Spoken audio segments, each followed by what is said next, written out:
Live. Everywhere. On netrootsradio.com.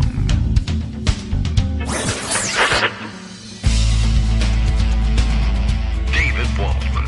Kagro. In the morning. Now, here's David Waldman. Hey, good morning, everybody. How you doing? It's Friday. Woo, Friday. Yay. All right, we're always excited about having a Friday here on the show. Friday, December 22nd, to be specific, 2023, to make sure that it doesn't confuse you.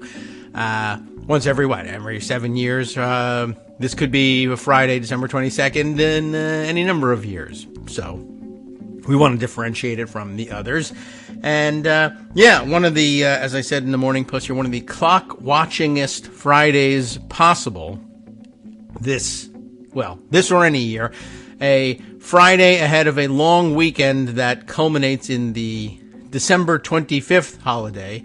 I like that phrasing of it, which I just picked up from Rosalind McGregor, I think, was using it just the other day, just saying Happy December 25th holiday to people. There was the solstice, of course, just the other day, and then I read annually, I see science articles about this, and I forget it every year, the explanation for just why it is that although the yesterday was the solstice, it wasn't the shortest day of the year. Actually, I guess it would be, if I understood the explanation correctly, it might be the shortest day of the year if the orbit of the Earth around the sun was a perfect circle, I suppose. Then it would be also the shortest day of the year, but not the case because it's an elliptical orbit. It was very, intriguing and everything. It was kind of interesting to read as the explanation was put forward in the light of, everything on the surface seems simple, but when you dig down into it, as with most things in the universe, and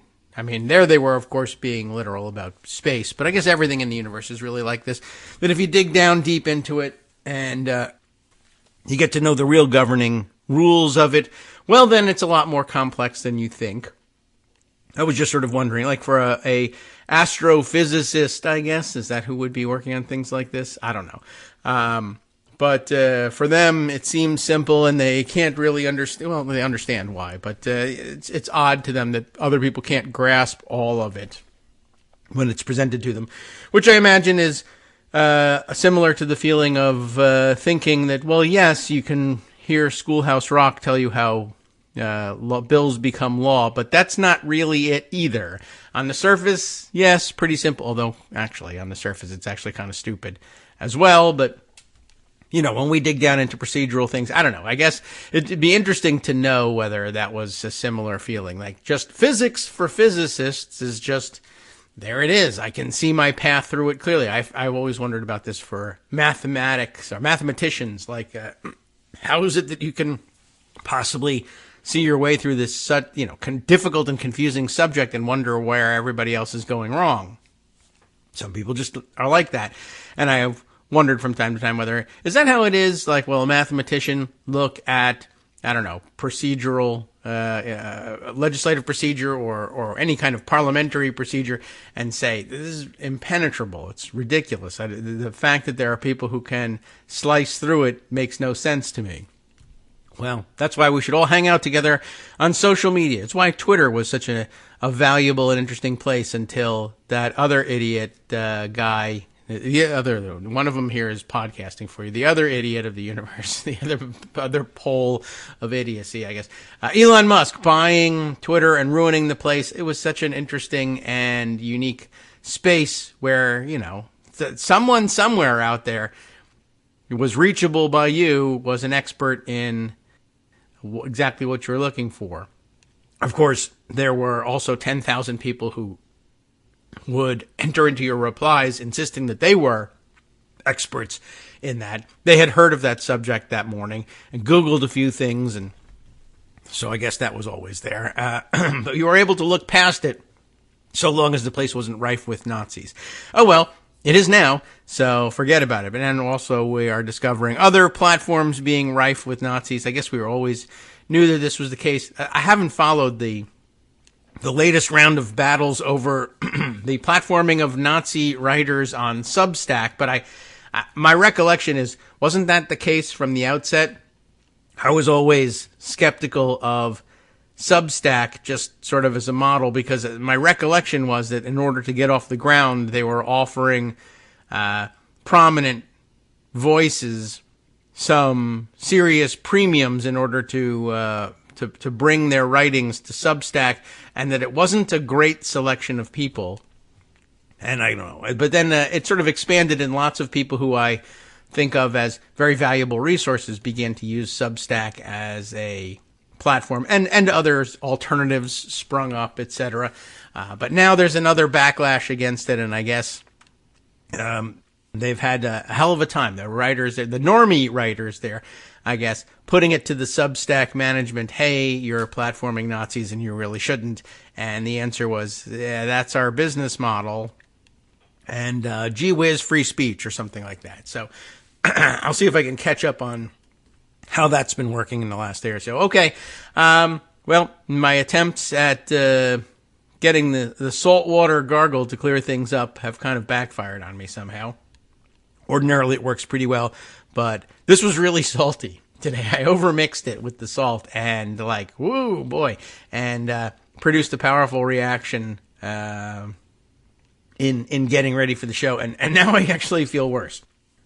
So, anyway, today might be a good day to lean on Rosalind McGregor to bring us some of the stories she's pre-recorded, although I think the idea was I'm sure she was okay with them being used whenever, but I think they were maybe for the holiday week, by which I mean, of course, Kwanzaa next week, to get us through them. But they're interesting and relevant and now ready to go. I've finally hammered them into shape for plugging into the soundboard. So we have a couple of those things ready to go. And, of course, more thinking about all of the very important stories of the last couple days, by which I guess we all mean the Colorado Supreme Court and the many angles from which you can look at this thing.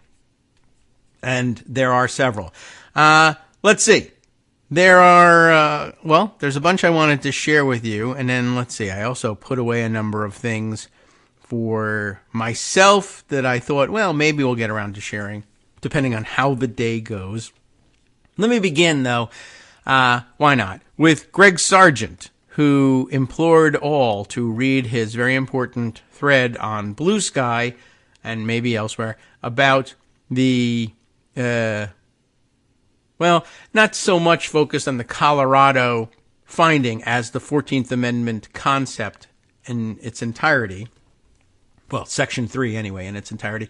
And it was, but Greg Sargent is a great resource, and he does all the legwork that you need to do for these things, and of course trained as a journalist. And he's not bad at he's not shy about promoting his own stuff, not nearly in the same way as others, I guess, but I think he's got a good mix of things there. But he likes to do that thing which sometimes people don't like a great deal, promote their own stuff or then repost his own stuff.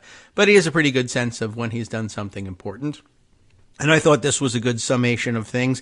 And he, skipping the promotional part, we'll just get to where he says, he introduces his thread with, "I'm calling BS." You know what that means. That's bullshit. That's right. Exactly. Thank you, Greg. We just called Greg for a second just to get his take on this. "I'm calling BS on a narrative that's become widespread." And this is a good point, which is why I'm reading it to you. The idea that liberals, or anybody for that matter, but of course pinning it on liberals because it's poor hapless liberals, hope that the 14th Amendment is the, quote, magical cure-all that finishes Trump once and for all. It is pretty interesting. Now, he begins by analyzing a New York Times piece that leads with that claim. And what piece is it? I don't know. I should take a look before I get too excited about things. Read Epstein's piece, "Democrats Keep Hoping It's Curtains for Trump. He's Still Center Stage." It's an interesting, it's true. Deserves reporting on. But yeah, I think probably a lot of writers thought that they would give this a refresh by rolling their eyes at the Colorado Supreme Court and saying, hopium again. Here it comes. Again, liberals are going to hope against hope that Donald Trump or Dick Cheney or Scooter Libby or somebody or Karl Rove is going to get frog marched, etc. I never really understood that terminology of frog marching, but that's what stuck. Anyway, yeah, I agree. That has been widespread, and it's a little bit odd. And even, what's his name? Ken White, that's his real name, right? Pope Hat on social media was a little bit like that. I mean, he was acknowledging the real power of the 14th Amendment and the fact that, it exists and courts can lean on it, but that it might be, I think he is in that camp where he just thinks, all right, well, the Supreme Court, it is what it is. The people there are who they are. In all likelihood, they'll find a way or try to find a way either to reverse and reject this ruling or narrow it in scope in some way, or, but they might be up against the wall and having to do it, but they might be willing to do it illogically if necessary. And I've seen a couple of writers say, oh, well, there's actually a narrow space for them to accept this ruling, but apply it in some different way such that, whatever it is, we're going to give you or to trade it with the immunity claim. Well, we're going to stomp on his absolute immunity theory, but then we might accept reversing this and keeping him on the ballot and saying, ultimately the aim here is, for them to be able to lean on the crutch of, well, leave it to the voters. Let's decide it at the ballot box. It's a political question. That might be the formulation here. But I think Pope Hat saying, his terminology was that, liberals, or his criticism was liberals depending on the 14th Amendment as, to use the term he used, right, if I'm pronouncing it correctly, how's my Latin, right, Deus ex machina, right? Is that correct pronunciation?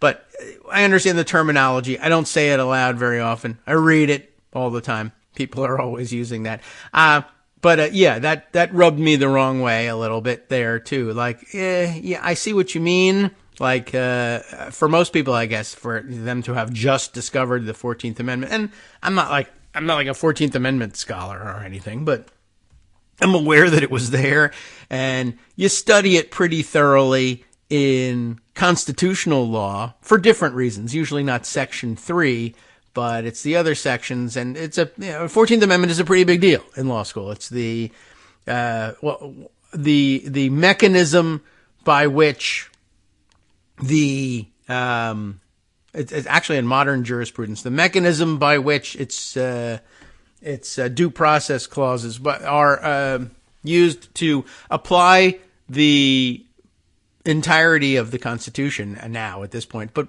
specifically the Bill of Rights, the first, the serious and important parts of the Bill of Rights, incorporated as against the states.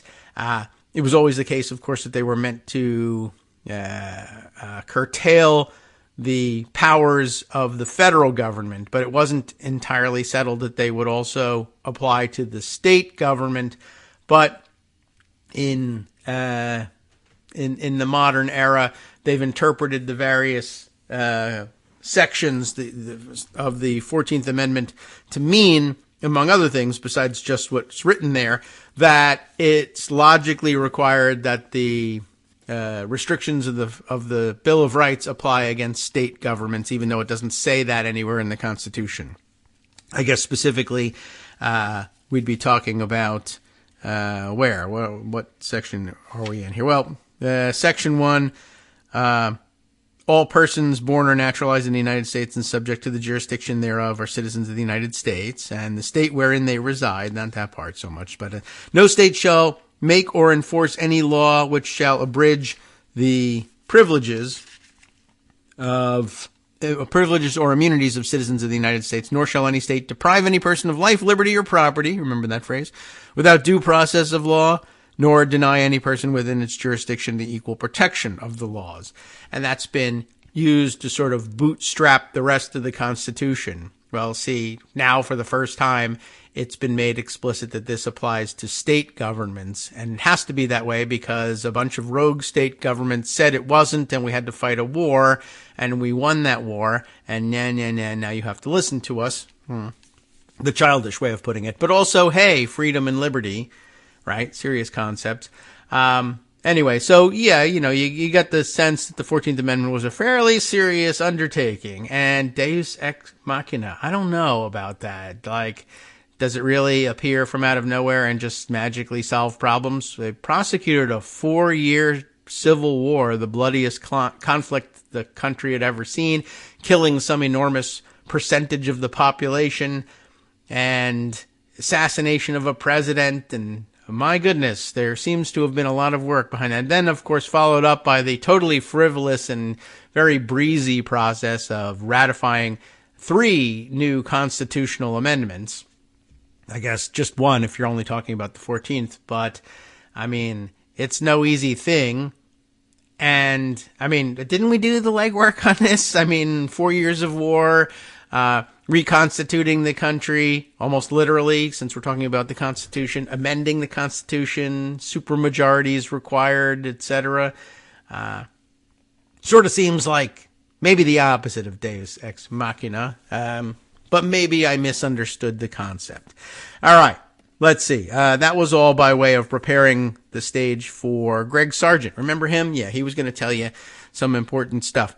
It was him calling BS, That's of course, bullshit. right, on the narrative that had become widespread that this was some sort of magical cure-all, and citing this New York Times piece, and then 2 screen grabs with some highlighted text. So we'll read the important text from the New York Times article. For as long as Donald J. Trump has dominated Republican politics, many Democrats have pined for a magical cure-all. That's the highlighted text. To rid them of his presence. There was the Mueller investigation into Trump's 2016 campaign and its ties to Russia, which began 4 months into his presidency. Then came the first impeachment. Then after Trump lost the 2020 election and his supporters stormed the Capitol, the second impeachment. Each time, Democrats entertained visions of Trump meeting his political downfall, and each time they were disappointed. True. This year, liberal hopes have sprung anew, with federal and state prosecutors bringing 91 felony charges against Mr. Trump in 4 criminal cases. I mean, is that a magical cure-all? I mean, the guy is a criminal. Anyway, then there's more. Then on Tuesday came what appeared to be an out-of-the-blue act of deliverance. That's the highlighted bit. From Denver, Colorado's top court ruled that Mr. Trump should be disqualified from holding office on the grounds you know why.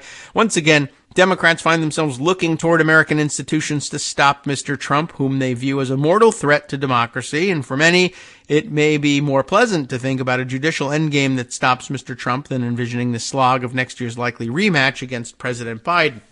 That's an awfully cynical view of things. That, too, could have been highlighted text. Oh, stupid Democrats, always looking for institutions to, work correctly. Boo-hoo. What's wrong with that? Well, obviously that raised Greg Sargent's hackles, whatever hackles are. They were raised. They put them right alongside cockles, right? Warm, and the old Woody Allen line from it's Love and Death, right? I think one of my favorites. Warming the cockles of your heart, and then he says, "Great, just what I need, hot cockles." I don't even know what that means. Anyway, Greg Sargent continues. It's a show about Greg Sargent. This narrative is everywhere. It's often meant to imply that there's something delusional or escapist about taking the Colorado ruling and the 14th Amendment question seriously. But that's ridiculous. The idea is even actively bad and destructive in civic terms. It is, really. I mean, I don't know. Why the reverence for the founders and the framers of the Constitution, et cetera, if you blow off the Constitution as pie in the sky crap? Like, honestly, a war, a Constitution, I mean, there is no deeper and more serious endeavor in governance than prosecuting a war for of that sort, certainly, to determine what direction will the country take. I'm not saying it's a good thing, but it is serious. It's very serious when lots of people get killed for a lot of reasons. And then the Constitution, we're meant to take this seriously. Don't they insist that we do take it seriously? Isn't it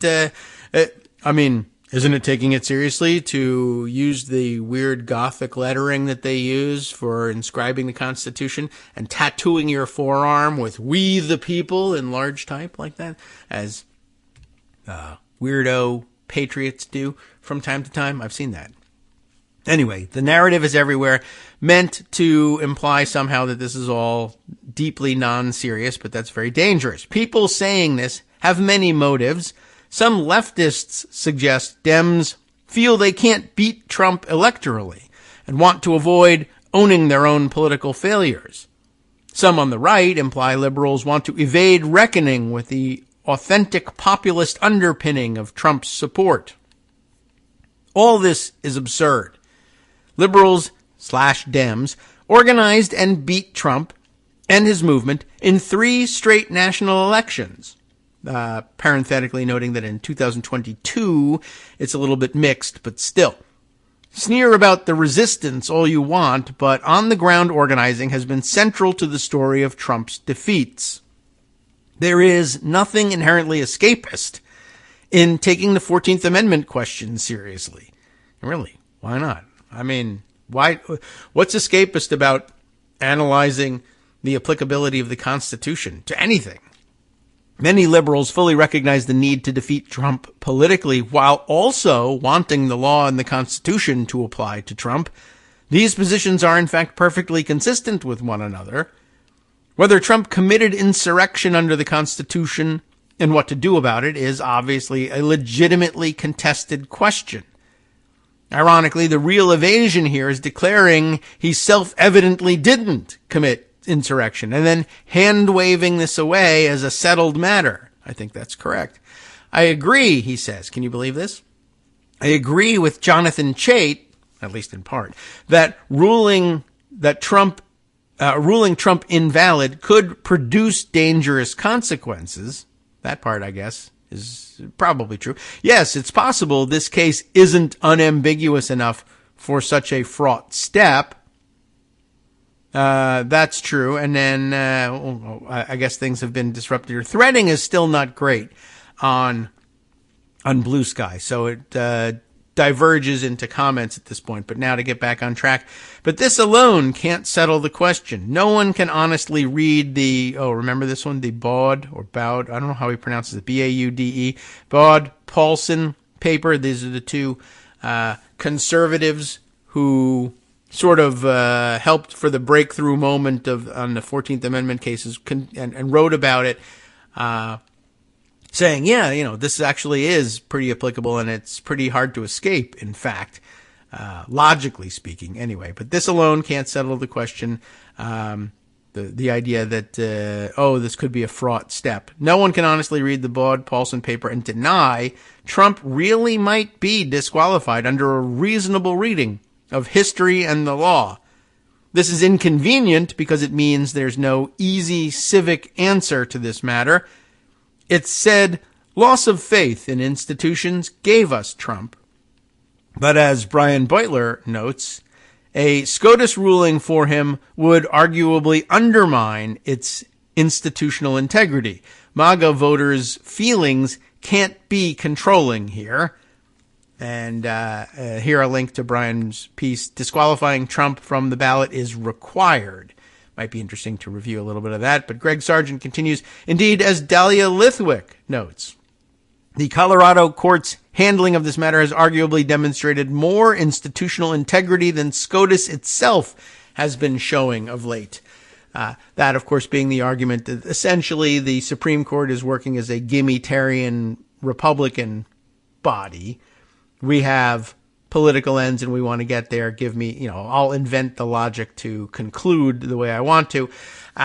Versus what the Colorado Supreme Court did here is taking the textualists and originalists at their word that they actually believe in that approach, that analysis of the Constitution, and showing them how under that analysis the conclusion is impossible to avoid, and then challenging the court to, show us your work and how you avoid it. It will be embarrassing for you to do so. All right. Trump is consciously trying to destroy faith in our electoral institutions by conditioning his movement to reject election losses as illegitimate.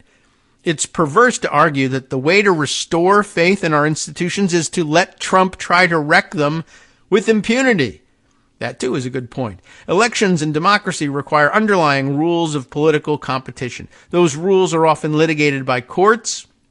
Perhaps no rule is more fundamental than the requirement that you accept the competition's outcome and not try to negate it illegally and with mob violence.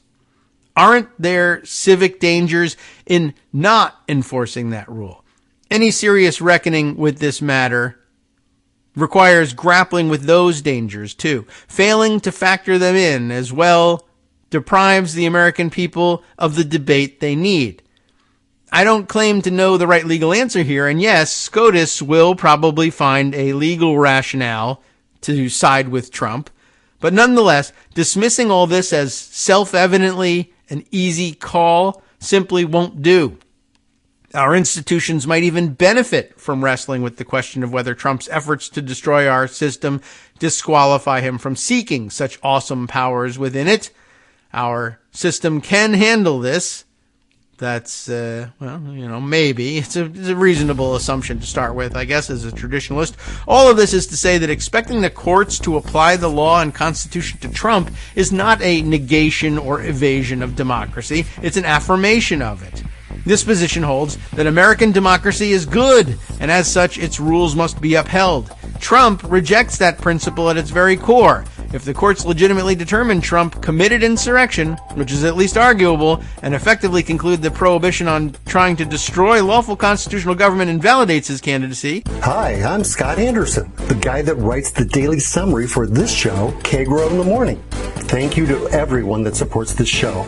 Many of you send donations through PayPal, Patreon, Square Cash, Radio Public, and so on. Some of you write your own essays and send them in, or read articles with your own commentary. We appreciate it. Now, some of you are listening to this and thinking, I'd like to help, but isn't there something I could do that wouldn't require money or effort? Why, yes, there is. You can just like us. On Daily Kos, they call it the recommend button. YouTube has a thumbs up. There are hearts and likes and love buttons. Tap our love button. Tap our love button every day.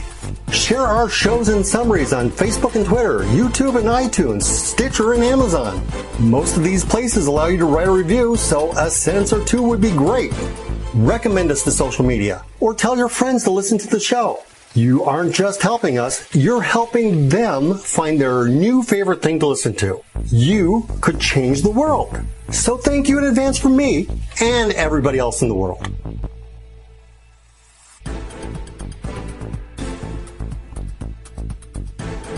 Blah, blah, blah, blah, blah. Okay. Hey, welcome back, everybody. We got cut off, ill-timed. I was thinking we could squeeze it in right before the end of the break, and guess what? We didn't, and we got the last couple words cut off. I should have, just saved this one. This was actually the final tweet of that thread, and I could have told you on the other side and said the exciting conclusion, but it wasn't that exciting. It's a good conclusion, though. Trump rejects what principle? The principle that it is good for American democracy to hash these things out. He rejects that principle at its very core if the courts legitimately determine that Trump committed insurrection, which is at least arguable, and effectively conclude that prohibition on trying to destroy lawful constitutional government invalidates his candidacy, then so be it. I think we really almost got there. I mean, all it was what he needed, the so be it at the end. But no. The automatically timed break said no. All right. Well, who knows? It may even have cut off even more than that. I never get to hear what that sounds like going on the live stream, or really, for that matter, even on. I guess I get to hear the podcast because it's. I don't know how it works though on the live stream, and I understand from my brother Mark mentioning that I guess my audio fades on the way out to the break, and so sometimes even those things that I think I sneak in right before the break don't actually make it audibly onto the air. All right. Well, just one of the weird effects as between the live stream and, what goes on in my head, in my earphones, here at KITM World Headquarters. All right, so Greg Sargent beginning we set the scene, I guess, with Greg Sargent. There are many more people we want to read on this, and then some more other stories, believe it or not, that we want to add to the mix. I thought it might, though, be of some interest to read the Charlie Savage offering from yesterday that I skipped yesterday, just in order to get to some other things. I wasn't sure, I don't know, and I'm still not sure entirely whether this adds really new insight to things or not. Savage has that capability, so let's see. This was his piece yesterday, that Trump ruling in Colorado will test conservative approach to law. And lots of people writing on this. I think that also was the idea that Greg Sargent noted that Dahlia Lithwick was writing about. And I guess the other thing that we touched on yesterday but didn't read in depth on was the idea that it was an opportunity for the Republican operatives on the Supreme Court to do the right thing for the Republican Party by getting rid of Trump, and that it might be best for them long term to do so. And at least two writers had approached things that way. I think we mentioned David Frum and Amanda Marcotte. So perhaps we'll dive into those too. First, though, Charlie Savage, Trump ruling in Colorado will test conservative approach to law. Subheader, two doctrines favored by the conservative majority, textualism and originalism. I always could have understood them to be more or less the same thing, but okay. Could play a crucial role in any decision by the justices on whether to keep Donald Trump on the ballot. All right. Here's his reporting and analysis. The ruling by Colorado Supreme Court, you know what it is, really, that the Constitution's 14th Amendment, which includes a clause disqualifying people who violated their oaths of office from holding government positions in the future, that's at the heart of it.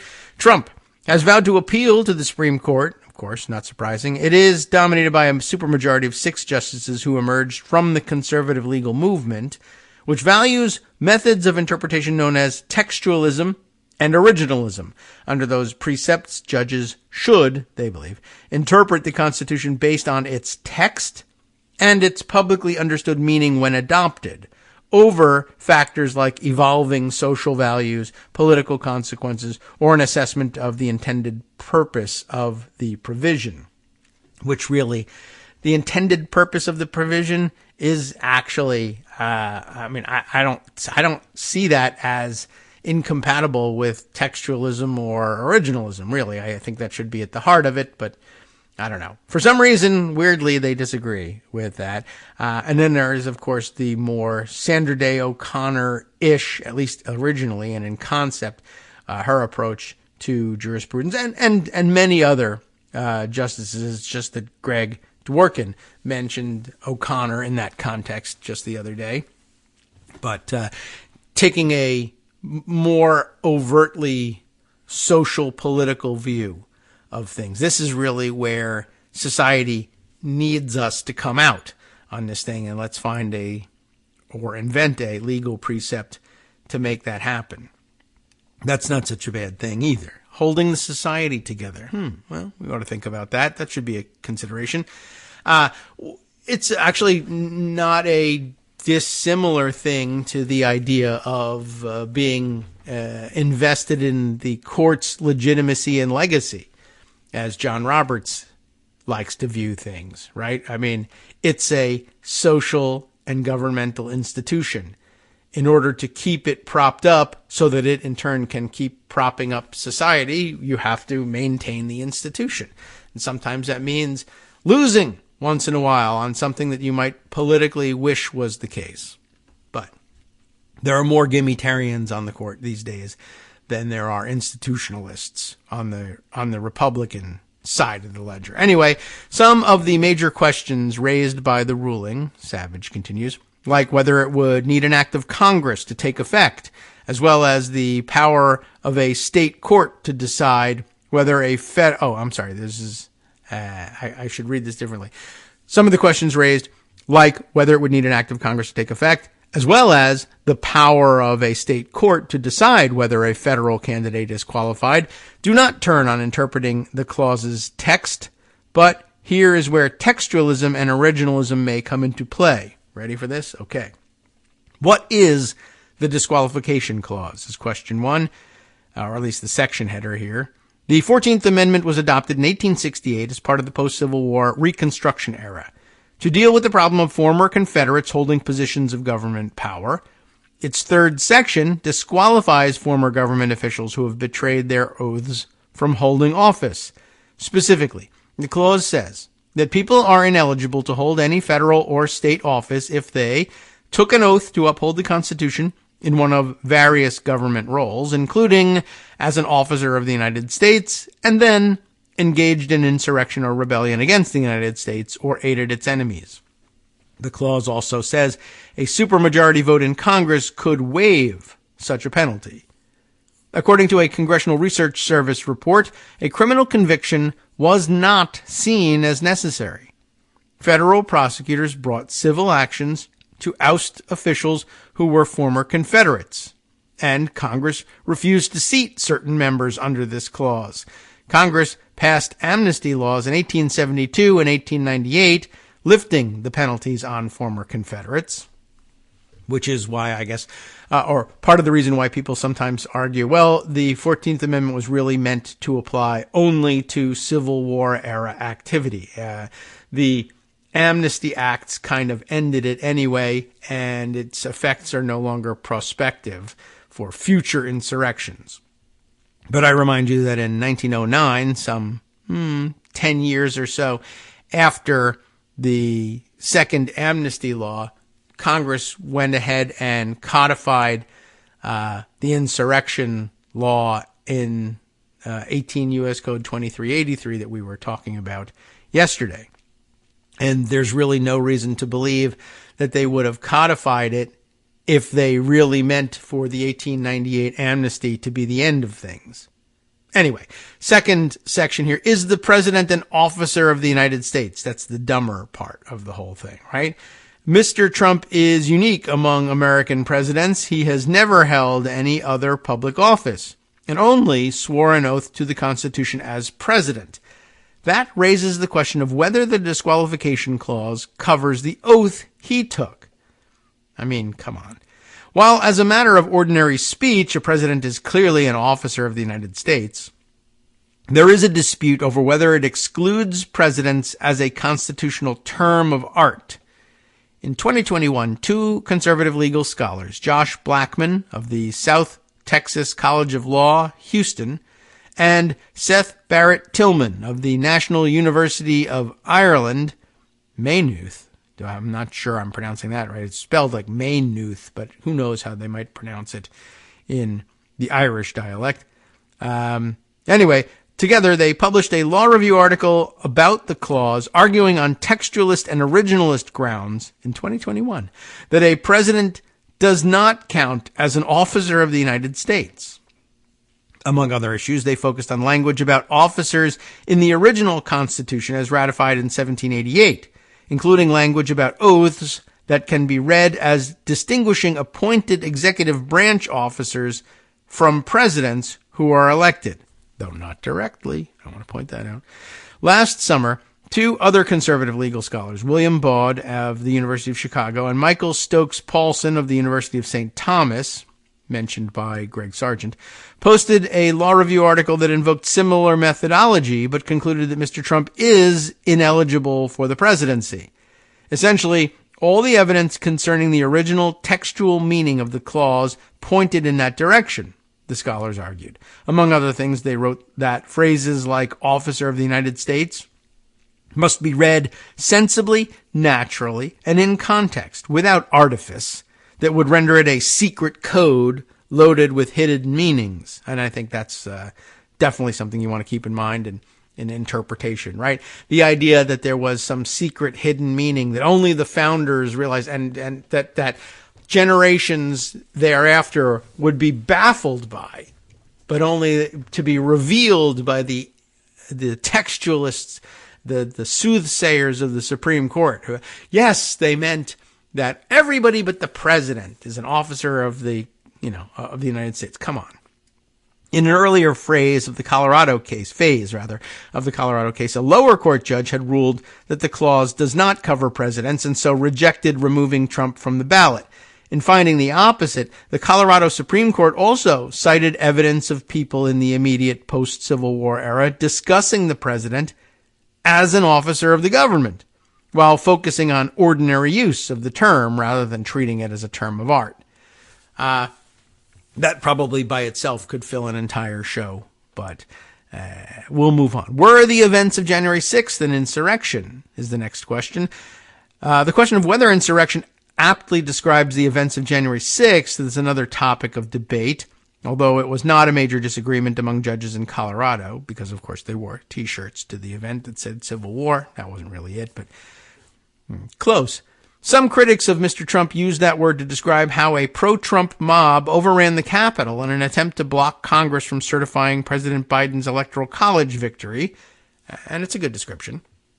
Mr. Trump's allies, as well as some people who are otherwise his critics, argued that insurrection is hyperbole.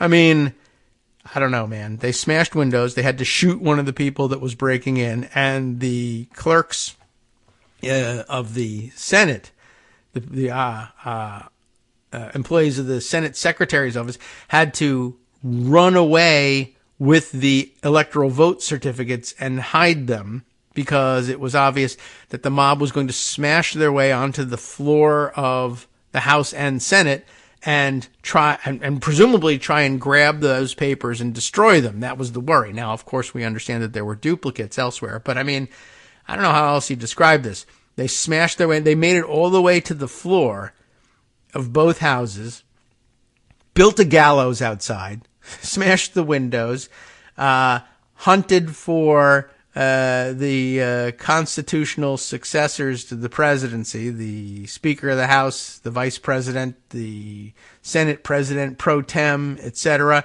sent them into hiding, sent the staffers scrambling to secret away the Electoral College certificates, etc. That's pretty damn close. If that isn't an insurrection, then none of the others are either.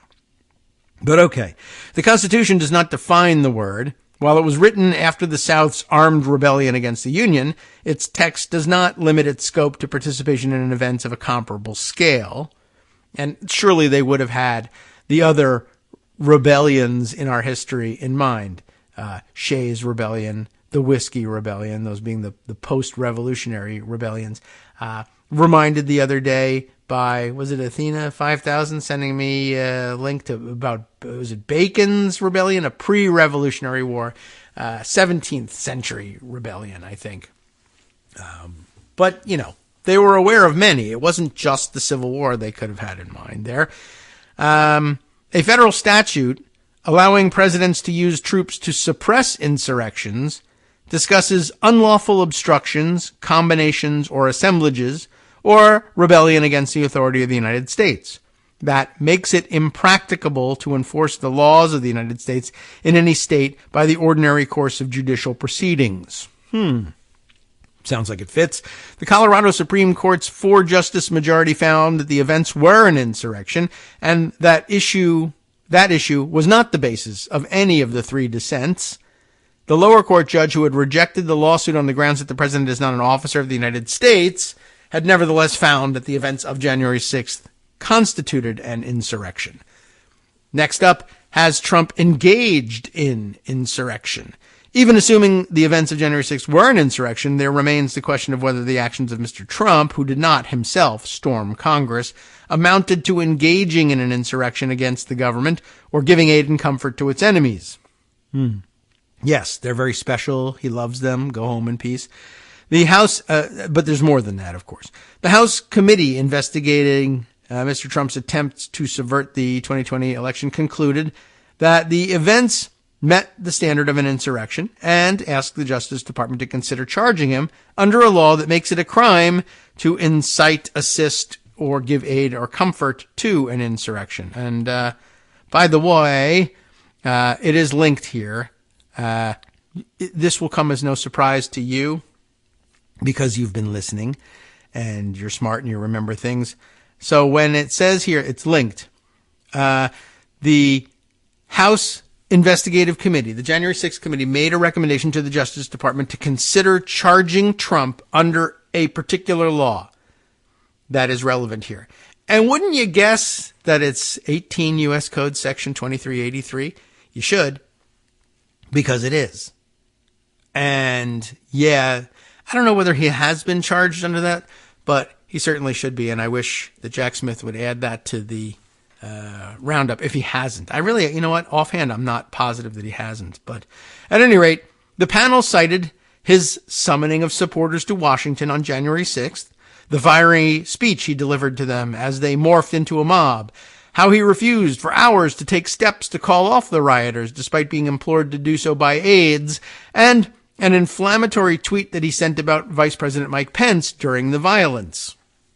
Still, the special counsel, there we are, here's the answer, Jack Smith did not include inciting an insurrection in the charges he brought against Trump, and to date, Mr. Trump has not been convicted of any crime in connection with his attempts to stay in office for a second term despite losing the election. Trump has argued that all his actions were protected by the Constitution, including the First Amendment. Well, what else have courts said about the clause and January 6th? There has never before been a presidential candidate who was accused in court of being an oath-breaking insurrectionist, so there is no Supreme Court precedent solidly on point. But other politicians have faced similar legal challenges in connection with the events of January 6th. In early 2022, opponents of Representative Madison Cawthorn, a Trump-aligned Republican in North Carolina, filed a lawsuit to keep him from running for re-election based on what they described as his role in encouraging what became the January 6th riot. A federal district court judge dismissed the case, ruling that the clause no longer had force after the 1872 amnesty law. How do you like that? But an appeals court overturned that ruling, holding that the amnesty law was only retrospective and the prohibition still applied in general. It certainly should under Section 2383, right? Mr. Cawthorn lost his primary election, so the case was rendered moot without resolving other issues. Opponents of Representative Marjorie Taylor Greene, really, but Marjorie Taylor Greene is the name they use here, a Trump-aligned Republican in Georgia, similarly tried to keep her from running for re-election in 2022. A state judge rejected that challenge, finding no persuasive evidence that she took any action. Direct physical efforts, contribution of personal services or capital, issuance of directives or marching orders, transmissions of intelligence, or even statements of encouragement in furtherance of what turned into the January 6th riot after she first took the oath on January 3rd, 2021.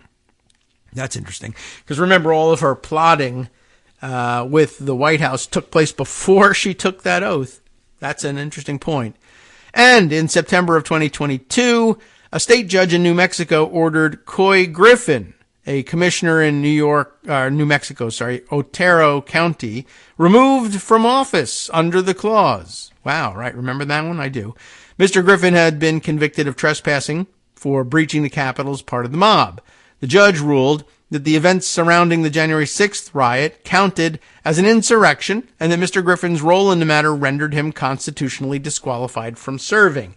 So there was a conviction, although sometimes I run into people who say there has to be a conviction, but it has to be for something more serious than trespass. Although it seems not in New Mexico, state judge in New Mexico handling this one, but the trespass for this particular trespass anyway was deemed consequential enough to disqualify him from service. All right, it's a good recounting of all the basic issues in here, and that's worth clarifying. That's the end of Charlie Savage's contribution for the day. So a good, solid, factual rundown of the questions presented. We know we've seen most of them presented before, but I thought a valuable distillation and some good reminders along the way. So let's see. I also mentioned that it might be worth our while to read both David Frum and Amanda Marcotte on what's going on over at the Supreme Court, or what will happen over at the Supreme Court when they consider this question. His piece in The Atlantic, the Colorado Supreme Court just gave Republicans a chance to save themselves. They should take it. they should take it is actually the subheader in this one. All right. Where are we here? Let's see. I better take a look at how this thing is formatted so that I read the right part, because I'm reading it from Pocket. The experience, it's a quote here, the experience of being disastrously wrong is salutary. John Kenneth Galbraith wrote, no economist should be denied it, and not many are. He's a clever guy. I'm not an economist, writes again David Frum, but I was wrong about the litigation to bar Donald Trump from the ballot as an insurrectionist. I wrote in August that the project was a fantasy. All right, so he's one of the guys that Greg Sargent takes to task. Now, by a 4-3 vote, the Colorado Supreme Court has converted fantasy into at least temporary reality. The 14th Amendment provides, you know what it is. He explains it here. I doubted that any contemporary court would apply this Civil War legacy to the politics of the 2020s. Colorado's Supreme Court just did. Trump swore an oath to the United States when he entered the presidency in 2017, though he was lying. According to Colorado's court, his actions leading up to the violent coup attempt on January 6th amounted to engaging in an insurrection, and therefore the court ruled earlier today, a couple days ago, that Trump is disqualified from appearing on the Republican primary ballot in Colorado.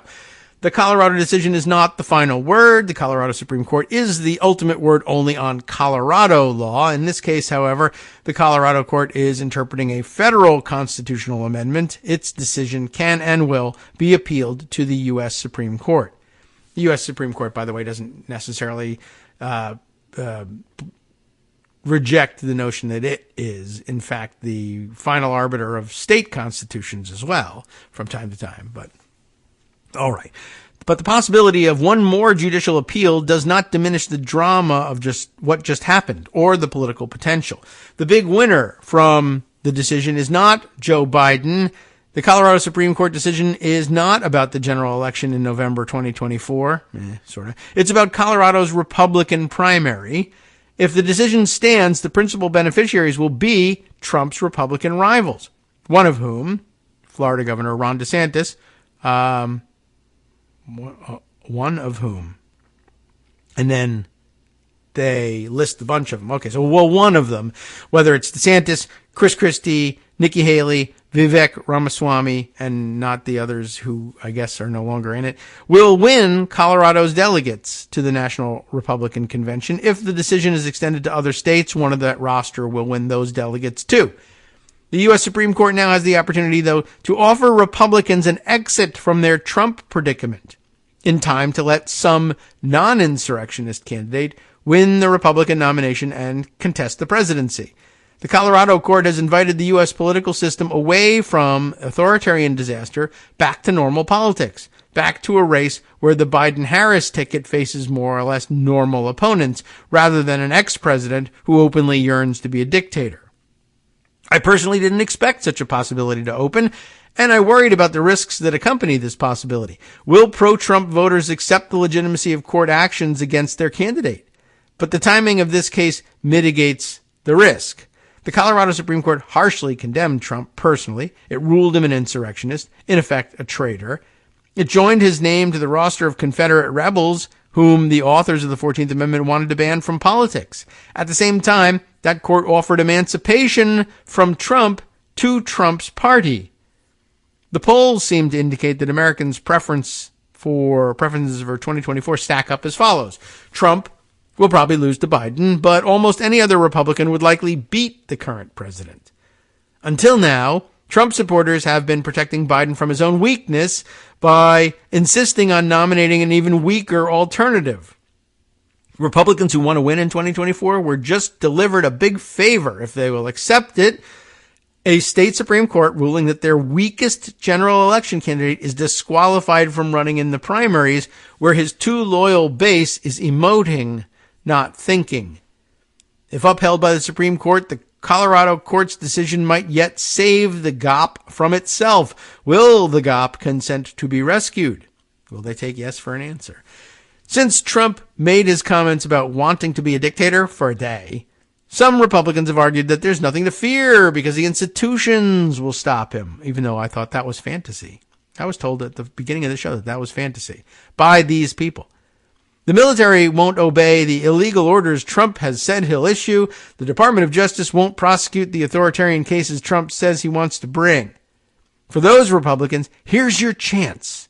The Colorado court has just granted you what should be your fondest wish, a clear path to the Republican nomination for a post-Trump candidate.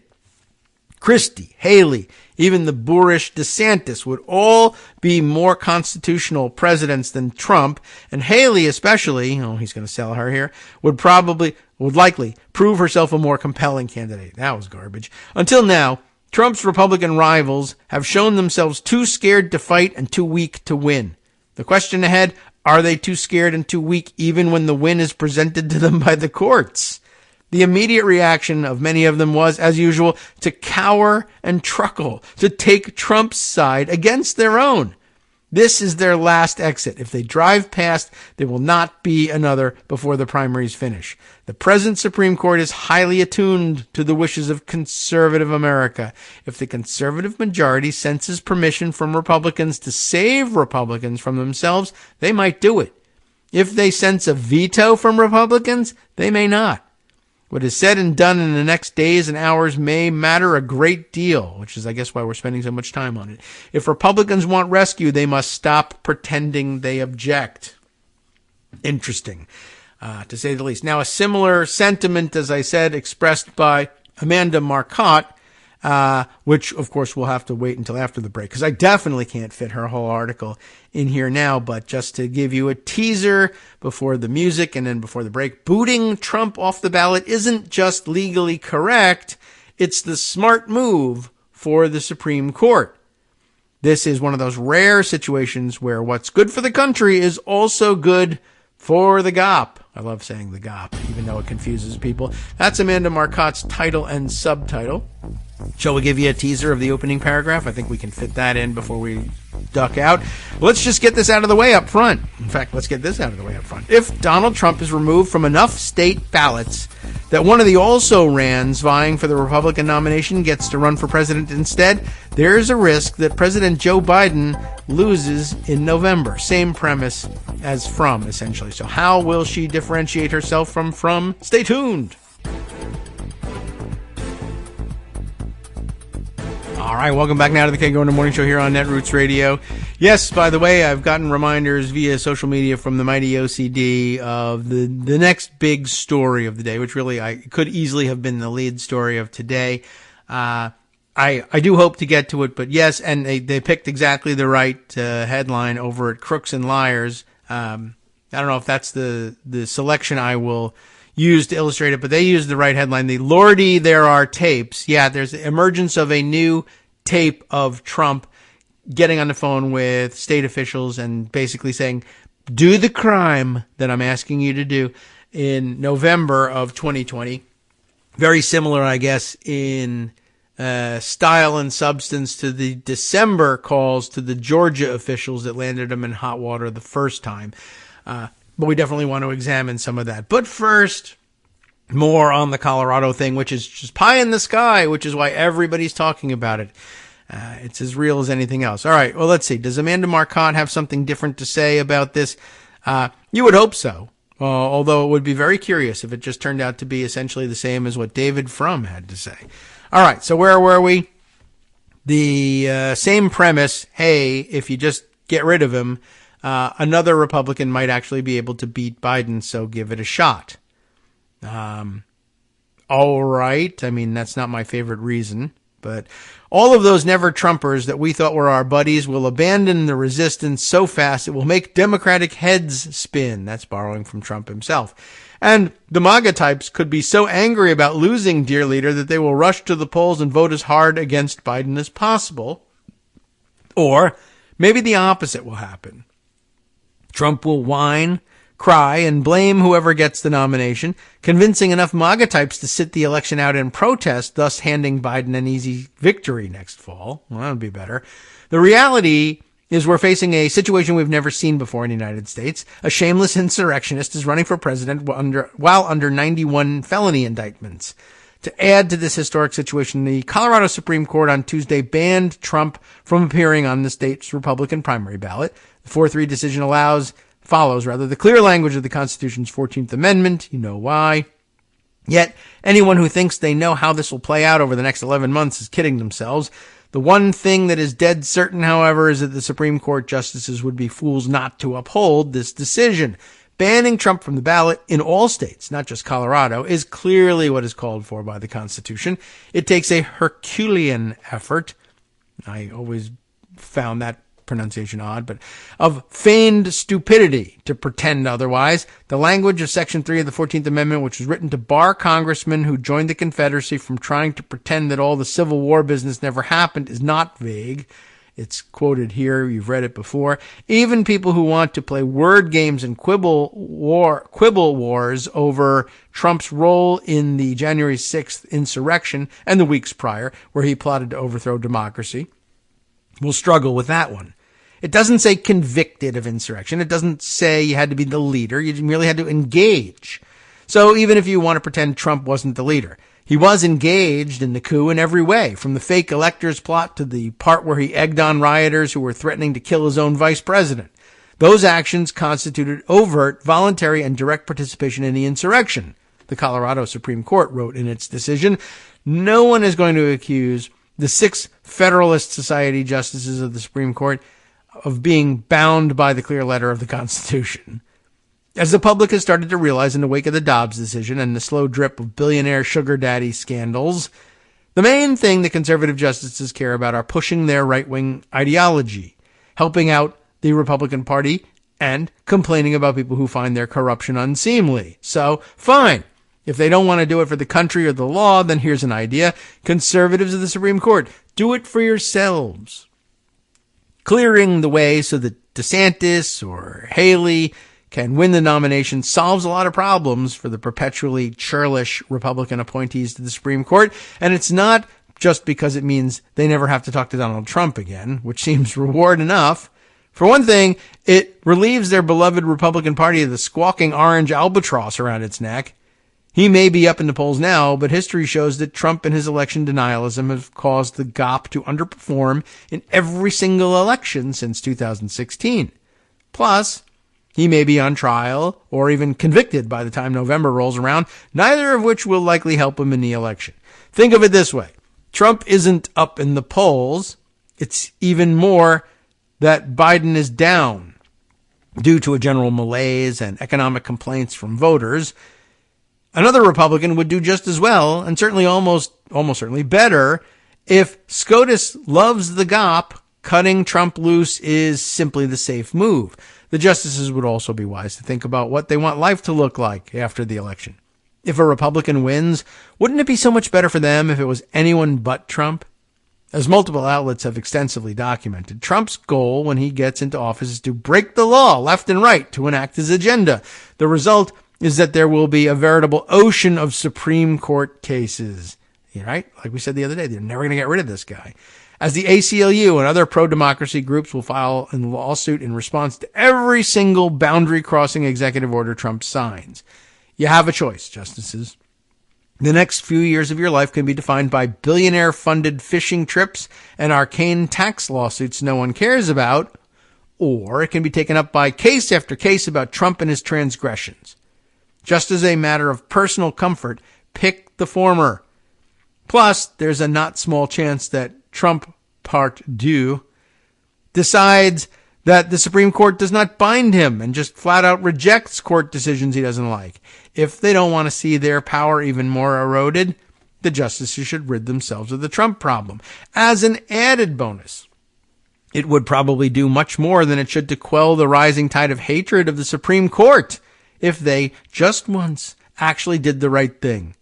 Surely that has to be worth something to people who seem endlessly peeved that most people just don't like them very much. Both Justices Clarence Thomas and Samuel Alito are true blue authoritarian nuts who cannot wait to sign off on a chance to help Trump become a fascist dictator. But the rest of them would be wise to consider the strong benefits to them personally of getting Washington, D.C. back to its normal levels of dysfunction. A truly post-Trump GOP is almost certainly to one where the justices can spend their time at cocktail parties and giving speeches at legal conferences in comfort and style. Trump just brings headaches because he'll invent a dozen novel ways to make their jobs even more difficult. Also, it's the right thing to do. I know doing good moves no needles in the self-interested offices of conservative Supreme Court justices, but it is worth mentioning anyway.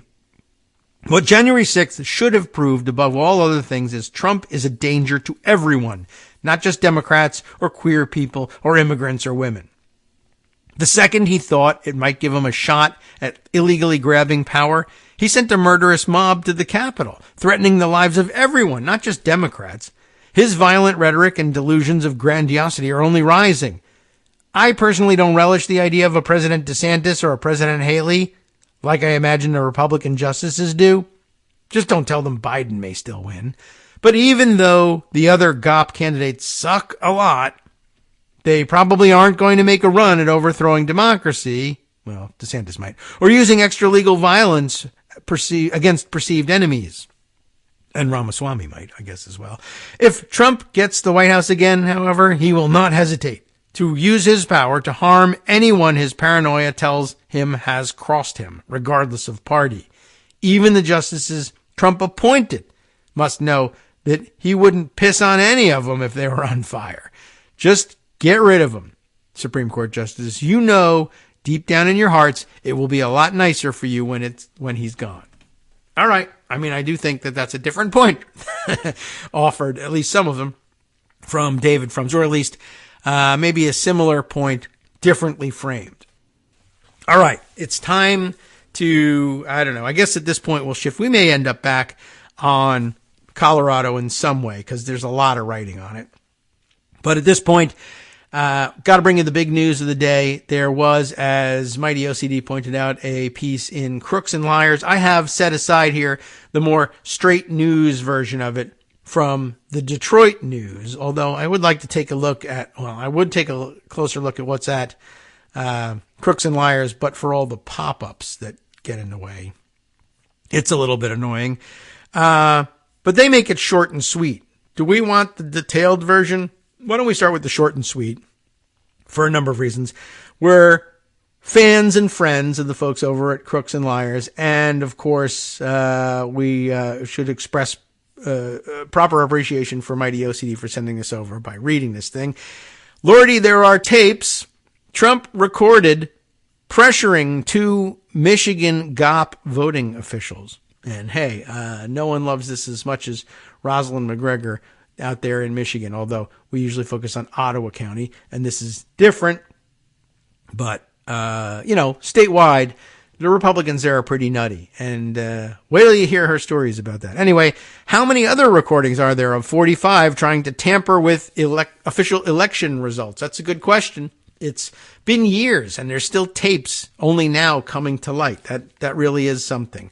So here's the quick and dirty. By Red Painter, over at Crooks and Liars, there is yet another tape of Trump pressuring Republicans to try to get them to do something totally illegal in relation to the 2020 election. And this new tape is crazy because it involves Ronna Romney McDaniel and Michigan election officials. The Detroit News is reporting that this recording shows Trump personally, this is a quote here, personally pressuring two Republican members of the Wayne County Board of Canvassers not to sign the certification of the 2020 presidential election. We knew about these guys before in the immediate aftermath. They were made infamous by their initial refusal, but we didn't know about the call. We figured that there probably was one, but anyway, the call was placed on November 17th, 2020, shortly after the election. On the call was RNC Chairwoman Ronna Romney McDaniel and two Republican Wayne County canvassers, Monica Palmer and William Hartman. Trump told them that they would look, quote, terrible if they signed the certification. And also people will come to your house. But he went on to say something that he had said many other times, both publicly and privately. We've got to fight for our country. We can't let these people take our country away from us. Ronna Romney McDaniel allegedly put herself right in the mix of questionable behavior herself, telling them both, if you can go home tonight, do not sign it. We will get you attorneys. Trump agreed, saying, we'll take care of that. Following that promise of legal representation, a material gift in exchange for doing something clearly illegal, Palmer and Hartman left the canvassers' meeting without signing the official statements of votes for Wayne County. The next day, they unsuccessfully attempted to take back their votes in favor of certification. This telephone call took place just before Michigan lawmakers met with Trump at the White House on November 20th, where he pressured them to change the outcome of the election despite their protestations that no evidence had surfaced showing election fraud on any scale. In this conspiracy, or if this conspiracy had been successful, Michigan's certification of the 2020 election would have been delayed. These recordings are yet another example of how Trump put intense pressure on individual states in an attempt to quite literally steal the election and overturn the will of the voters. It is unclear if this latest revelation will add to Trump's legal troubles, or if this tape could be used in other cases. For example, the federal January 6th case scheduled to start March 4th, 2024, barring the Supreme Court declaring Trump immune from all prosecution. We'll keep you updated, say the folks at Crooks and Liars. And now, the drier but perhaps more thorough presentation of the Detroit News on this subject. Trump recorded pressuring Wayne County canvassers not to certify 2020 vote by Craig Mauger. Is it Mauger or Mauger? M-A-U-G-E-R. Sorry, Craig. But at any rate, we'll be reading your words. The then President Donald Trump personally pressured two Republican members of the Wayne County Board of Canvassers not to sign the certification of the 2020 presidential election, according to recordings reviewed by the Detroit News and revealed publicly for the first time. On a November 17th, 2020 phone call, which also involved Republican National Committee Chairman Ron McDaniel, Trump told Monica Palmer and William Hartman, the two GOP Wayne County canvassers, they'd look terrible if they signed the documents after they first voted in opposition and then later in the same meeting voted to approve certification. They're going to look terrible anyway. But they voted against, then they voted to approve, then they refused to sign, then they tried to take back their vote in approval. It didn't work. They look pretty terrible as it is.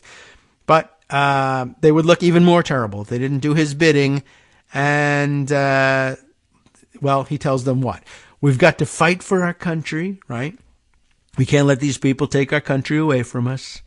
McDaniel, a Michigan native and leader of the Republican Party nationally, said at another point in the call, if you can go home tonight, do not sign it. We will get you attorneys. Trump says, yeah. Palmer and Hartman left the canvassers' meeting without signing the official statement of votes for Wayne County, and the following day they unsuccessfully attempted to rescind their votes in favor of certification, filing legal affidavits claiming they were pressured, which is amazing because, of course, they were pressured. They were pressured by Donald Trump. That they don't mention. The moves from Palmer, Hartman, and Trump, had they been successful, threatened to throw the statewide certification of Michigan's 2020 election into doubt. The revelation of the contents of the call with the former president comes as he faces 4 counts of criminal conspiracy to defraud the United States and its voters of the rightful outcome of the election. That's Jack Smith's case. Efforts to prevent certification of Democrat Joe Biden's 154,000 vote victory in Michigan are an integral part of the indictment.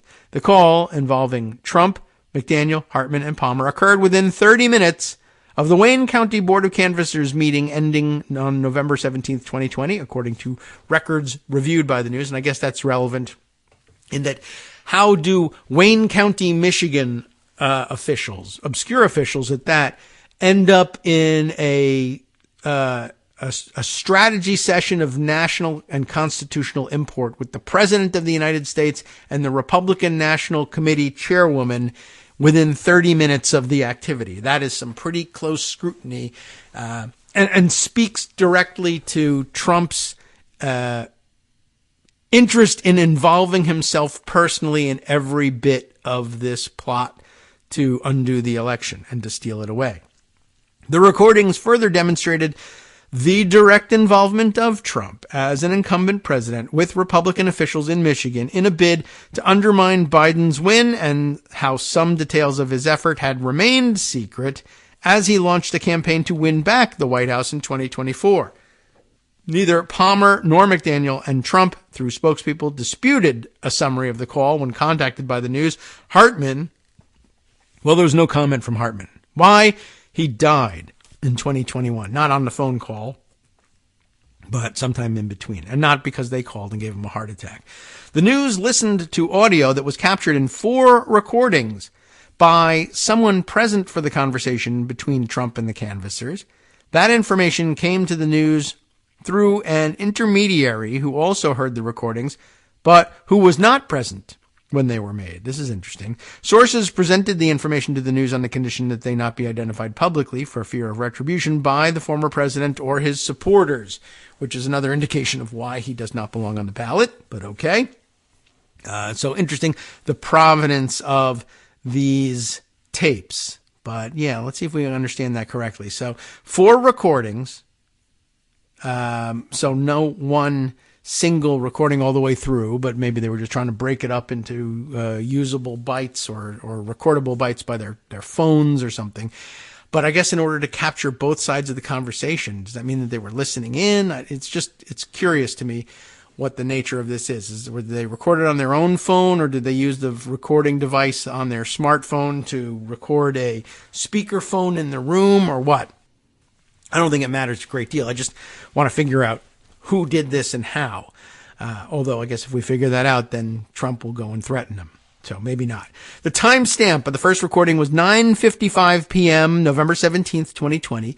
The time was consistent with Verizon phone records obtained by a U.S. House committee, the January 6th committee, I would imagine, that showed Palmer received calls from McDaniel at 9:53 p.m. and 10:04 p.m. So maybe that's the reason for the separate recordings. There were a series of phone calls, not just one long one. Stephen Chung, remember him? The sound effects of the prison door slamming. A Trump campaign spokesman said Trump's actions, quote, were taken in furtherance of his duty as president of the United States to faithfully take care of the laws and ensure take care of the laws, that's the way he puts it, and ensure election integrity, including investigating the rigged and stolen election in 2020. Okay, yeah, right. That's their legal position throughout this whole thing, that it was required by the Constitution. I didn't want to do it. The Constitution required it. Even though the Constitution now requires your disqualification. But hey, who are we in the face of the Constitution, right? More lying by Chung at that point. Allegations that the 2020 election were stolen remain unproven, to say the least. In Michigan, a Republican-controlled state Senate committee, investigated the claims and, hey, found no evidence of widespread fraud. What do you know? Palmer acknowledged to the news that she and Hartman took the call from Trump in a vehicle, and that other people entered the vehicle and could have heard the conversation. So why all these things happening in vehicles? People are making their videos in vehicles, they're taking calls from the president in vehicles, on speakerphones, and then other people are entering the vehicle. What kind of vehicle is this? I mean, obviously any vehicle can be entered, but I'm just sort of curious, like, I'm talking to the president here, get out of my car. Or were they on a bus? I just wish I knew more about this. It raises questions, not important ones. Just with me, there's always questions. All right, so let's see. She said she could not, however, identify who entered the vehicle or might have heard the conversation. Again, I mean, if in the intimate setting of a 4-door sedan, you would think you could identify who's getting in and out of your car, if it is your car. In a bus, I guess you could say a train, a Hyperloop, whatever car. I don't know, anything. But whatever. Okay, interesting. Palmer told the news repeatedly that she didn't remember what was stated on the phone call with McDaniel and Trump. That's, the get out of jail free card thing. McDaniel, a Wayne County resident, said she stood by her past push for an audit of the election in Michigan, a request she and then Michigan Republican Party chairwoman Laura Cox made in a November 21st, 2020 letter to the Board of State Canvassers. They have a new chairperson of the Republican Party in Michigan now. And one of the stories waiting in the wings from Rosalind McGregor, even if we don't get to it today, is about that situation. Christina Caramo, right? Anyway, what I said publicly and repeated at the time, as referenced in my letter of November 21st, 2020, is that there was ample evidence that warranted an audit, McDaniel said in a statement. Well, she's wrong about that. But Jonathan Kinloch, who was a Democratic member of the Wayne County Board of Canvassers in November of 2020, said what happened on the call with Trump was insane. I don't know whether he was in on that call because he's on the Board of Canvassers or just commenting on, yeah, my two colleagues came back with this insane idea, and they said it came from the president. That's probably it. I'm sure he wasn't on the call. It's just shocking that the president of the United States was at the most minute level. This is what I think is important about this and why the 30 minutes idea was important. Shocking that the president of the United States was at the most minute level trying to stop the election process from happening, says Kinloch, a Wayne County commissioner. We were just told that.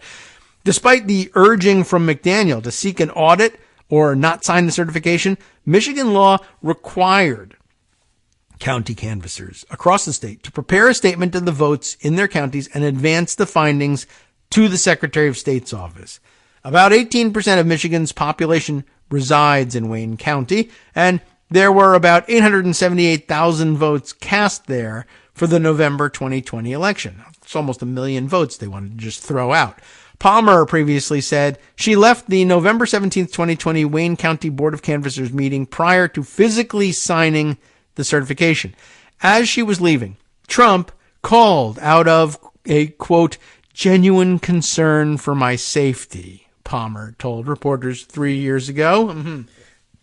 Then, of course, proceeded to tell her, you won't be safe unless you go in there and protest on my behalf. Back then, she described the contents of the November 17th call with Trump as, thank you for your service. I'm glad you're safe. Have a good night. Of course, he calls every county board of canvassers in the entire nation. The president of the United States does, within half an hour of their meetings.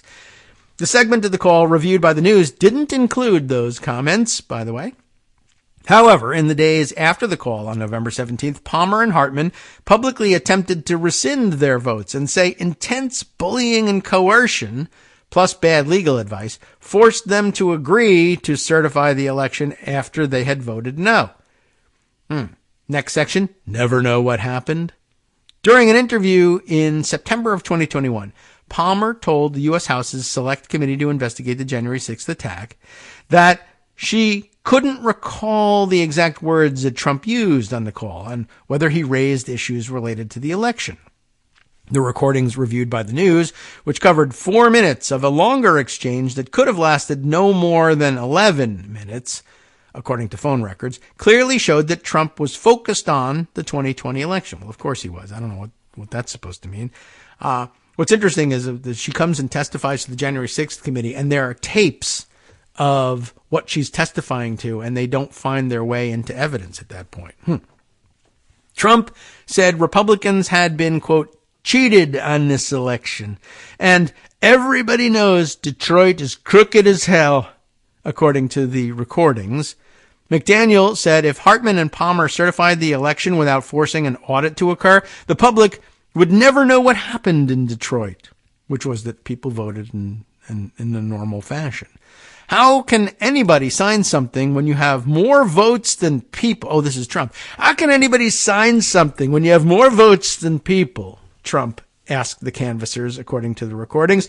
About 13 hours after the call, Trump posted on social media about Wayne County, because that's the president there talking about every county in America, again saying there were more votes than people, which of course, there weren't.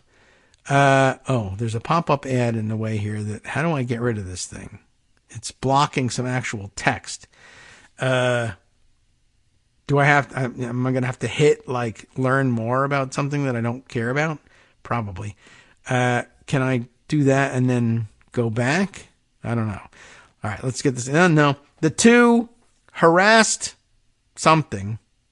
Wow. I mean, this is actually going to stand in the way of my reading this thing. Can I read this in the pocket version? Where is this? I got to skim down here in order to find it. This is quite annoying. They're becoming more and more intrusive, these pop-up ads, but they're intruding in ways that actually cover up the text, and there's no obvious way to get rid of the the ad either. There we are. The two harassed Patriot canvassers refused to sign the papers, Trump added, referring to Hartman and Palmer. Okay, that's his description of things in his tweet the following day. Trump's statement about there being more votes than people was, of course, inaccurate. To no one's surprise, they were only out of balance precincts in Detroit where there were mismatches between the number of ballots counted and the number of voters tracked. The absentee ballot poll books at 70% of Detroit's 134 absentee counting boards were initially found to be out of balance without an explanation, an outcome that was not unusual for the largest city in Michigan, but as it turns out, of course, ended up being entirely untrue. More after this. Hi everybody, it's me, David Waldman. Yes, the same guy who interrupts you all the time. Interrupting you one more time just to tell you again, another reminder that your contributions are what keep this show on the air, and patreon.com, patreon.com, is still among the easiest ways to make the sustaining subscription donations that keep us afloat. Are you ready for the pep talk about how our Patreon campaign is still going strong and growing? Well, too bad. Yeah, the plain fact is we actually are headed in the wrong direction, and whereas we once had about 175 monthly patrons, we're now actually down below 150. Time to recruit some more. Not exactly the kind of news I wanted to share, but there it is. For those of you in a position to support the show, patreon.com does make it easy to make those secure, recurring monthly contributions to do so. Patreon.com/KagroX gets you straight to our donation page. We've been through a lot together. The worst of the pandemic, we hope. The worst of the insurrection, we hope. So go ahead and treat yourself. You don't need an excuse. Give yourself the gift of a little something you enjoy in life. Support the show. And of course, if you happen to prefer using PayPal or even the Square Cash app, we're up and running on those options too. So thanks again, everyone, for all your support. We couldn't, or at least shouldn't, do it without you. Hope you'll be on board soon too. Thanks for all your support.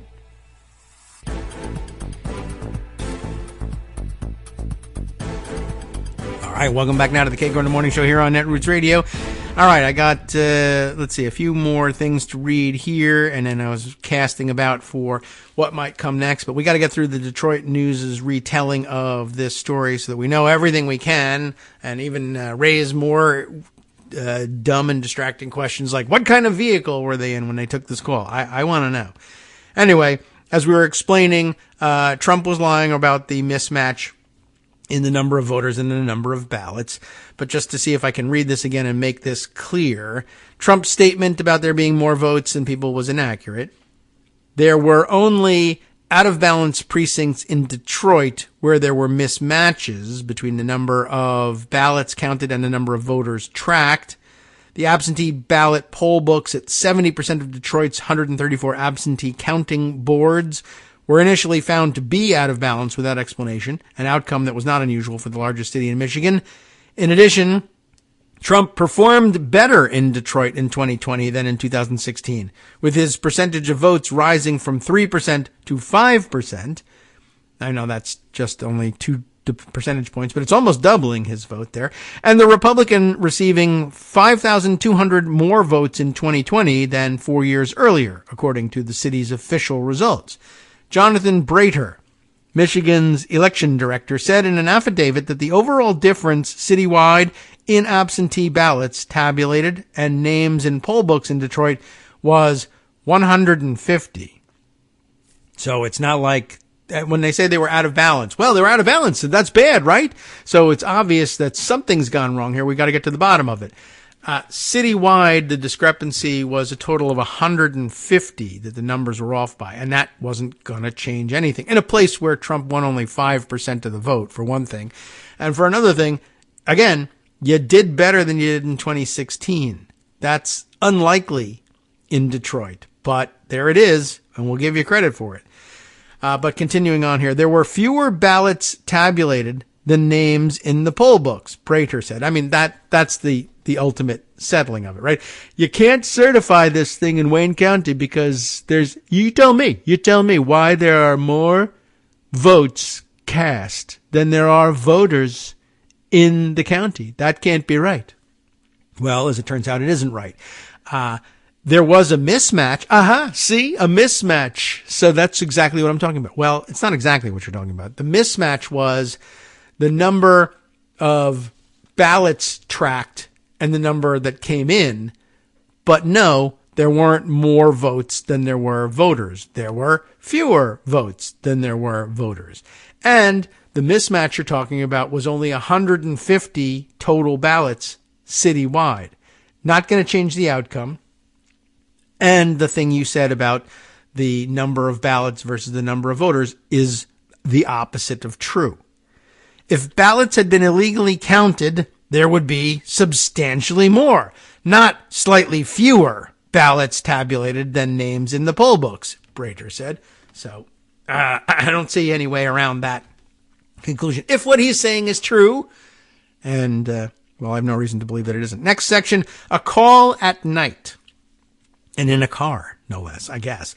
The high-profile Wayne County canvassers meeting drew a national spotlight as supporters of Trump publicly urged the board not to certify the election based on unproven allegations of widespread fraud, which wasn't true in the end, focused on vote counting in Detroit, a Democratic stronghold that's located in Wayne County. Hartman and Palmer initially voted to block the certification of the county's election, withholding the votes needed to approve certification. But later in the meeting, they changed course and supported certifying the election based on the condition that an audit take place of some precincts within Wayne County. Later, Hartman and Palmer refused to sign the official certification paperwork and publicly acknowledged they received a call from Trump and McDaniel. Palmer and Hartman participated in the call inside a vehicle that was parked outside the county's election department building on East Jefferson Avenue in Detroit, Palmer said. Hartman was sitting next to Palmer during the call. So it sounds like it was just a private car. They were just sitting in the front seat, maybe. Kinloch said Hartman and Palmer left the meeting room on the night of November 17th, 2020, and never came back to sign the official statement of the votes for Wayne County. Michigan Bureau of Elections later told county officials the vote that occurred and the signatures of the chair or vice chair of the 4-member canvassing board and the county clerk were the only things necessary to advance the certification to the State Board of Canvassers, Kinloch said. So their signatures weren't even necessary. If you can get them, great.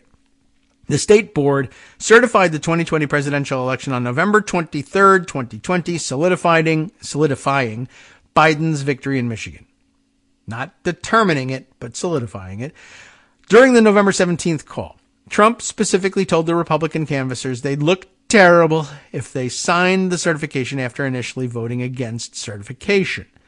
Chris Thomas, a lawyer who served as Michigan's elections director for more than 3 decades, said the Republican canvassers in Wayne County had no legal reason to block certification of the election.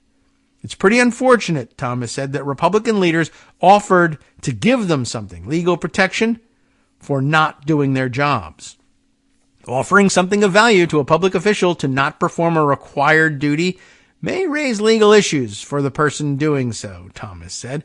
Hasn't come to fruition yet, but I guess you could still be charged with that, and maybe out in Michigan they'll be giving that some thought in, I don't know, let's say the next couple of days. So, very interesting, long recounting of it, but now we're kind of up to speed, except we still don't know what kind of car it was. But we know where it was parked, anyway. So that's worth something. I don't know what, but something. Okay, we have an opportunity to shift gears a little bit and do a Friday thing here, and we will. And this time it will be turning to the Seattle Times. We don't read a lot of Seattle Times, but it comes up occasionally. This has been waiting around since December 10th. Like I said, slight shift, but still, within bounds. Not crazy out of left field for this show, but different topic. And this, an interesting look at misinformation and disinformation researchers and what's happening to them in this country, attacked by conservatives, because, of course, it's their misinformation and disinformation that's being exposed here. Attacked by conservatives, University of Washington misinformation researcher gears up for 2024. We're talking here about nationally renowned Kate Starbird, who nationally renowned for a number of reasons, the latest of which is her research on misinformation and disinformation. Nina Shapiro is the writer of the piece, and it's a lengthy one, but that's Friday for you. We got to learn these things. In a small meeting room on the University of Washington campus, outside of which, by the way, were parked several vehicles. We don't know what kind. Doesn't matter. But researcher Kate Starbird, not basketball star Kate Starbird. I mean, it is basketball star Kate Starbird. That's not what she's doing now. She's being profiled for her intellectual pursuits. But yeah, basketball star. I didn't know that offhand or anything. But the name was certainly familiar, but really from her research. But then some photos of her in the WNBA appear later on, and it's described. So maybe you knew her from basketball stardom. But now she's here for her intellectual and research stardom. So, again, in that small meeting room on the Washington campus, researcher Kate Starbird stood at a glass whiteboard as she brainstormed with two doctoral students how to dissect information posted to the politicized, hyperbolic, and often wildly speculative free-for-all that is social media. To create research papers that show how misinformation spreads, they took an academic, even nerdy approach. They talked about devising coding systems for posts that represent collective sense-making and deep stories, narratives that feel true, even if they're not. Interesting. That's not what I would call a deep story. Okay. Well, that's what they did. Starbird, a former professional basketball player with an even-keeled demeanor, that's rare enough, I think, showed little hint that she's at the center of the kind of internet swirl she studies, or that her attempt to promote factual information and strengthen democracy has gotten her sued, blasted by congressional inquiries, and subjected to a death threat. Though that's now par for the course. Powerful conservative figures, some of whom she helped identify as rampant spreaders of misinformation, now accuse her and colleagues at UW and elsewhere of participating in a mass surveillance and mass censorship program, in the words of a federal Louisiana suit that names Starbird as a defendant. The bruising attack centers on a claim. Is it really bruising? I mean, it sucks to be subjected to it, but we'll see if it's bruising or not. I think it is. I think it's actually curtailing her research and research around the country. So maybe that's right.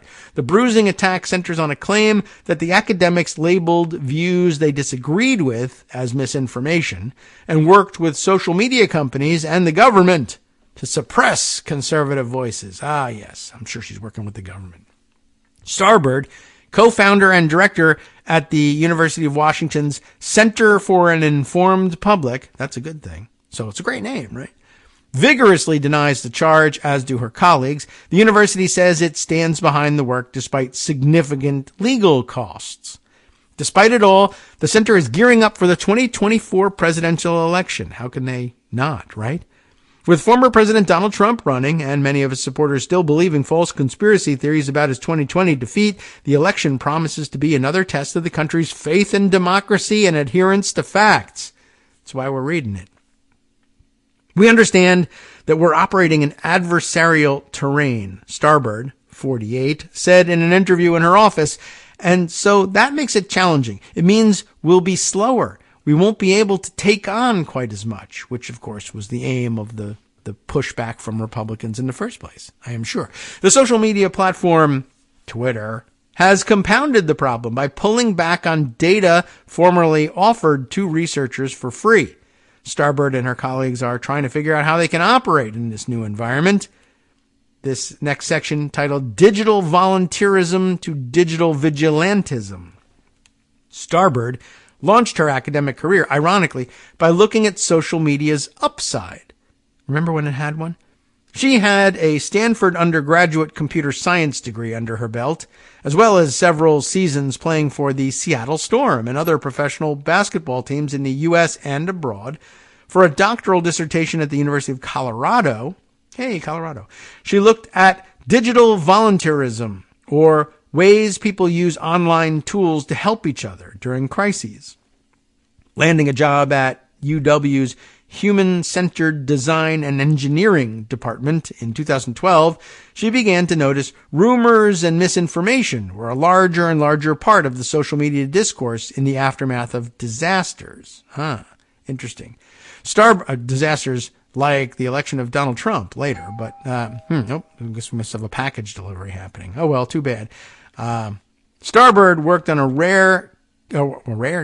worked on a case study of the 2013 Boston Marathon bombing, when self-appointed online sleuths fingered the wrong culprit. Digital volunteerism sort of turned into digital vigilantism, she said. She and research collaborators also picked up on a conspiracy theory that Navy SEALs were responsible for the terrorist attack. I never heard that one, I don't think. Rather than two brothers found to be the real perpetrators. As Starbird researched other case studies, she saw internet conspiracy theories growing in number and reach. Some believed the online community would self-correct, but Starbird found the rumors spread much further than the corrections ever did. That certainly feels true. Then, researchers and law enforcement detected bad actors and foreign governments deliberately spreading falsehoods, taking misinformation to a new level. And of course, that happened with great intensity throughout 2016, 2020, and now in advance of 2024 as well. And we see it happening even in the news today. What were we talking about? That there was something, it had to do with Russians spreading misinformation about waste, fraud, and abuse with Ukraine support funds in the last week or so. Anyway, taking misinformation to a new level. Well, that disinformation, as it's been coined, the term, I guess, raised concerns about the integrity of elections, especially in the wake of an alleged Russian online campaign to sow discord and spread falsehoods in 2016. 3 years later, the John S. and James L. Knight Foundation awarded the University of Washington $5 million to create the Center for an Informed Republic. Not republic. It's not a republic, it's just a public. Bringing together faculty and students from the fields of computer science, sociology, and law. A very interesting interdisciplinary approach. And in keeping with some successes here, elsewhere, and abroad in fighting misinformation, especially misinformation online, a serious priority. The center, now comprising about 40 people, has researched the way false, unverified, and misleading information plays out in a variety of arenas. Its analyses of elections and the pandemic in particular have unleashed conservative furor because they have, of course, been caught as leading purveyors of misinformation, including their Führer, I guess, Donald Trump. All right. The center also partners with the Seattle Times, it has to be noted, on voter polls and contributes monthly columns that appear on its opinion pages. So that's, I guess, their disclosure on that subject. One subject of enormous scrutiny is the center's role in a collaboration of researchers and analysts called the Election Integrity Partnership. As the 2020 presidential election approached, Stanford University's Internet Observatory pulled together the collaboration to rapidly identify and dispel election-related misinformation, ideally before it went viral. The researchers from Stanford, the UW, and two other groups logged suspect social media posts and shared their findings through their own posts and media briefings. They also alerted social media platforms and concerned parties like local elections officials. The researchers identified some false narratives on the left as well. I guess this is their attempt at balance here. Spreading among Democrats were these claims that the U.S. Postal Service was intentionally sabotaging mail-in votes, Starbird said. Okay, I recall that being a concern. But critics like Jonathan Turley, a George Washington University law professor, have called the collaboration a partisan effort, noting it called out far more posts from the right than the left. It doesn't have to be an equal number, but They did attempt balance by showing when the left was wrong about things, right? Well, not enough for Turley. Nothing will ever be enough for Turley. Starbird said that just reflects reality. Oh, well, okay then. A lot more content that was false or misleading was spreading among supporters of Donald Trump, in part because he was repeatedly saying the election was going to be rigged, and so a lot of his supporters were going to the polls and misinterpreting what they were seeing. That will happen. For example, and it's the idea. That's what they're driving at. For example, some voters worried their ballots would be invalidated because of bleeding ink from Sharpie pens given out at the polls. In fact, Starbird said, Sharpies helped the voting process because their fast-drying ink doesn't smear when going through counting machines. Oh, okay, that's worth knowing. The UW Center analyzed how such rumors spread, sometimes through graphed timelines showing inflection points among tweets as heavy-hitting influencers weighed in. Those included Trump, his sons, Donald Jr. and Eric, and conservative media outlets, including a site called the Gateway Pundit, like the gateway drug, according to the collaboration's final report. By the time the report came out in 2021, Trump's supporters had stormed the Capitol, leading the authors to draw a straight line between the misinformation they had charted and the big lie of a stolen election that had led to the January 6th insurrection. Next up, a wave of negative attention. Starbird started seeing herself pop up in negative social media commentary around the summer of 2022. Someone called her a communist or criticized her appearance. Two very highly relevant things. I felt like I was back in junior high, Starbird said. Then Trump posted a video on his platform, Truth Social, calling for the breakup of, quote, the entire toxic censorship industry that has arisen under the false guise, obviously someone else writing for him here, of tackling so-called mis- and disinformation. He continued, the federal government should immediately stop funding all nonprofits and academic programs that support this authoritarian project. I don't even know what that means. Well, that's when Starbird realized high-placed figures were making her and her colleagues out to be villains. A torrent of negative attention followed. She received threatening notes and, through the center, dozens of public record requests seemingly looking for evidence of censorship. Jim Hoft, owner of the Gateway Pundit, filed that Louisiana lawsuit that was earlier mentioned this past May, citing the Election Integrity Partnership report's characterization of him as a spreader of misinformation, which he was.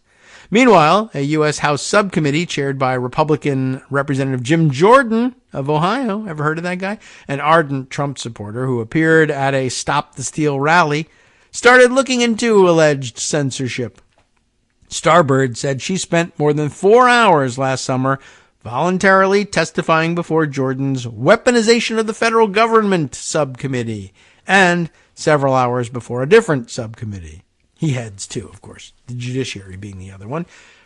She is forbidden from discussing what was said, but she plays a prominent role in 2 reports from Jordan's panel. That's largely because of her volunteer role on an advisory committee of a federal agency dedicated in part to protecting election infrastructure.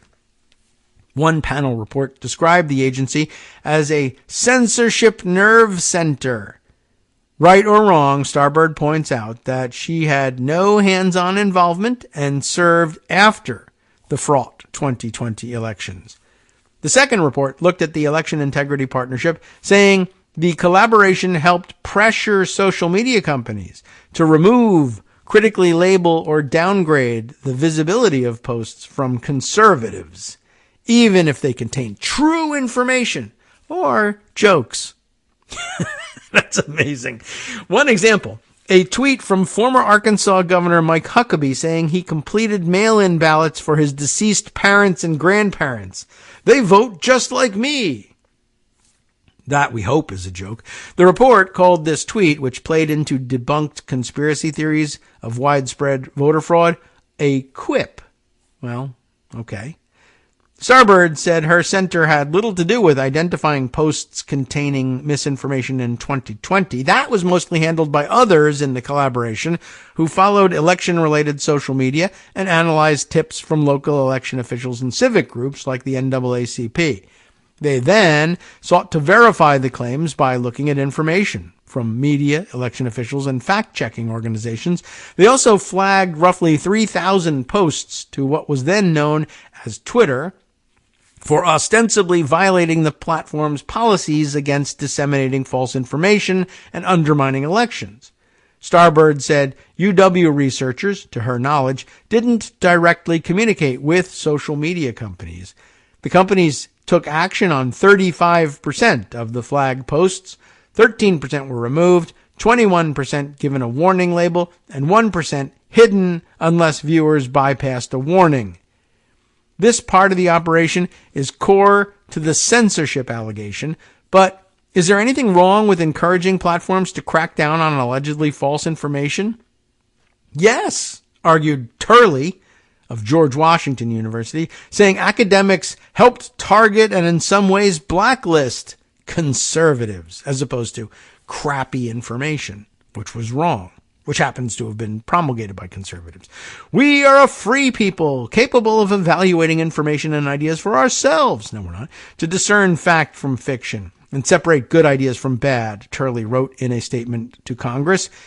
We can't. We're not very good at it, and we're particularly bad at separating good ideas from bad. If we weren't, Jonathan Turley wouldn't be a tenured law professor at GW.